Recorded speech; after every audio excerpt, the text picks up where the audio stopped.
Avengers Assemble. Today we are looking at the Thor 3 3/4 inch series from Hasbro, and this is Sword Spike Thor. The Thor line came out about a year ago, so a couple months before the movie actually came out. And within the first wave, we got 3 different Thors and 3 other characters. The weird thing about this line, however, is that unlike the Iron Man that had the movie line, the comic series, and the concept series, which I guess was just whatever else they wanted to paint Iron Man as that day, the Thor line was supposed to be all movie figures. However, the overwhelming amount of them are just repaints of the movie figures and not really corresponding to anything in the movie. So the reviews on this are going to be somewhat limited, both by that and the fact that some of these figures are kind of hard to come by, and I haven't managed to get my hands on all of them. In Series 1, we got 3 different versions of Thor. We got this guy right here, which is the movie accurate one. We have one with a sleeveless costume and some other little different things on him, which I believe was actually concept art at one point. And we had one that was basically the same as this guy with a light up feature that I steered clear of. It wouldn't be a Hasbro figure unless we got some giant, obnoxious, stupid thing. So here we have a giant sword. And I really do mean giant. It barely fits in Thor's hand. You have to pry his fingers open really far to get it in there, and then just looks ridiculous. I mean, that is just the dumbest looking thing.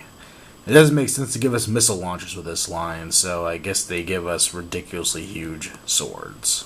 And you can take the sword and press the button over here, and it opens and reveals, I'm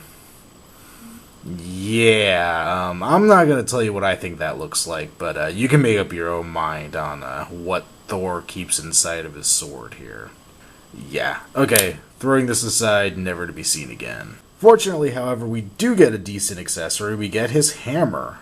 It looks pretty accurate to the movie. You have the metal part up here at the end, obviously. There's little teeny tiny runes on it. They're pretty hard to see, and I don't think I can get the camera to focus well enough, but there are little tiny inscribings down the edge. It's kind of nice. You have the wrapped handle and the little hangy part on the end. However, looking at this and looking at the stupid accessory they gave us, I have to wonder why they never thought to give us some kind of gimmicky spinning hammer kind of weapon.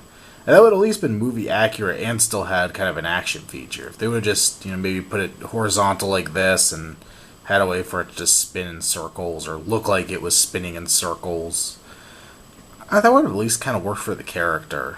This, I like that we have a normal hammer, but if you want a play feature, there were kind of some things you could have played with from the movie. Thor himself looks pretty darn good. The first thing I want to talk about is the face sculpt. That is not a very good representation of Chris Hemsworth. I have not seen a figure besides the Hot Toys that actually really looks like him. The beard is a little too thick, and especially the mustache part kind of shows up a little more than it should. I mean, it looks like a human face, which is better than some 3 3/4 inch figures I've seen, but it doesn't capture the actor's likeness a whole lot. He does have some good hair. Could have used some dry brush detailing or something, or a wash or anything just to bring out the strands a little better, but it's all there. He has his large red cape. Now originally this is a detachable part, which is nice because he actually does take it off in the movie, and even his shoulder pads have the little bit of red that you see in the few scenes where the cape's off. He does have a little bit of red right up here at the shoulder, and the figure mirrors that, but the cape doesn't stay on all that well. It plugs into a peg in his back and just kind of rests. And if you try to handle him at all, it's just going to pop off. So I glued it. The armor itself is pretty well detailed. It looks pretty accurate to the movie. And it's basically what I would expect to get out of a 3 3/4 inch version of this figure. I mean, it's all pretty much there. He's got the wrappings on his hands. I like this hand. I've heard some criticisms of it, but I think it's kind of a cool offhand pose. Not really useful for anything, but just kind of dramatic looking. He's got kind of his chainmail fish scales up here.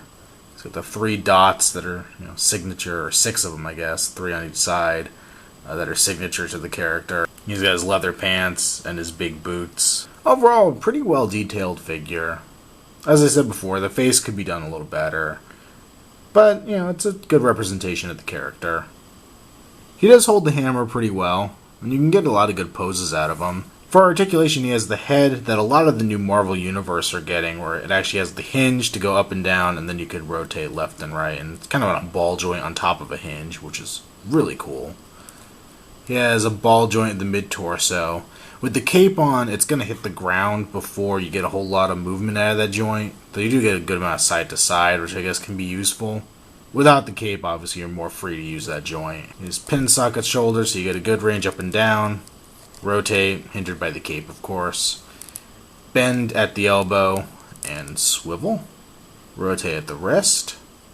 Standard movie-style upper leg joint, though the way his costume's sculpted, it kind of comes up over it, so it's hard to get the joint to go where you want it to go.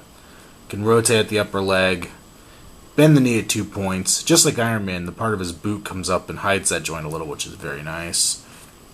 And down here at the foot, you can bend at the ankle and rotate. At the end of the day, this figure comes across as a pretty good representation of what it's supposed to.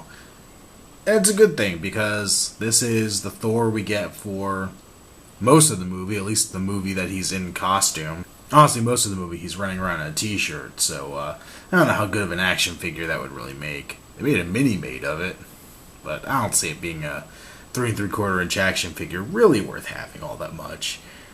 In costume, this is probably the version you want. There is another version that I currently do not have that has the helmet.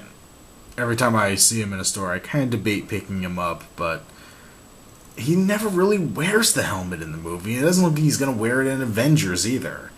So it's kind of an unnecessary version of the character.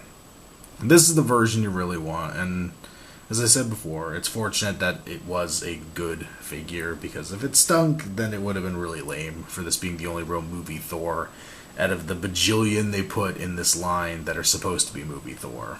So I definitely recommend this guy. You're going to need him for any Avengers collection, or at least movies leading up to Avengers collection. So definitely a good figure on this one. This has been another Outside the Box review, and stay tuned as we continue to count down to Avengers.